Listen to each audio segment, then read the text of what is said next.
So number 14, or multiple choice 21 out of chapter 7, what this says, draw the molecular orbital diagram shown to determine which of the following is most stable. Now by most stable, we are looking for the highest bond order. And remember, bond order has bond order equals 1/2 number of electrons that are bonding minus the number of electrons that are anti-bonding. That difference times 1/2 is the bond order. Now in this case we're looking at F, O, and neon. Now for those we're going to draw S. These are the atomic orbitals, and then there are p orbitals, and we are going to have a stabilizing interaction from the s orbitals, a destabilizing interaction for the s orbitals, and then for all of them, all atoms except boron, nitrogen, and carbon, they follow this order. This is the stabilizing. This comes from a p sigma interaction, so that's a orbital looks like this, and then another one that crosses it like that, and that's a sigma interaction. And then there is also a stabilizing pi interaction, because there's two more p orbitals, right, that are perpendicular to those. And then there's one coming out of the plane of the screen too, and that's what these are. And these are the p pi bonds.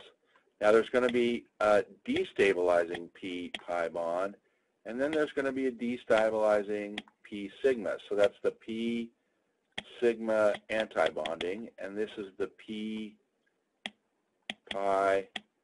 antibonding. So now, which is the most stable? Let's start with F2. If we have F2, F has 7 electrons, so 7 times 2.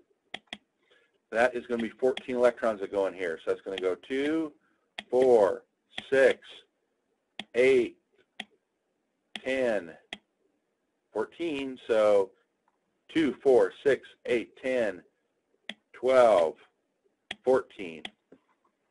And F2 is going to have a bond order of 2, 4, 6, 8.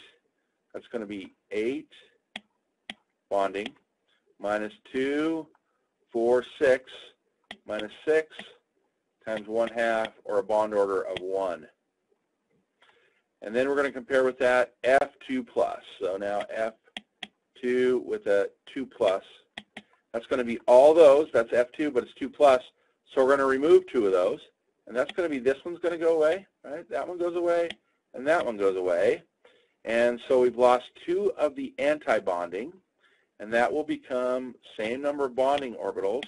Now it's minus 4, because we've got 1, 2, 3, 4 non-bondings, and that's going to have a bond order times 1/2. That's going to have a bond order of 2. So that's more stable. That's our new favorite, F2 plus. So now let's look at O2 plus. O has 6 electrons. In its valence shell, that means a total of 12, but it's 2 plus, so it's 10. 2, 4, 6, 8, 10. That's going to have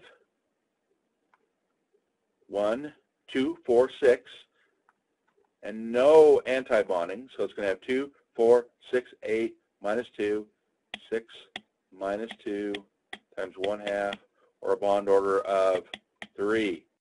And that's going to be our champion, I'm sure. So you have to do that with the rest of these. Put the number of electrons in, calculate the bond order, and then the one with the highest bond order is going to be the most stable.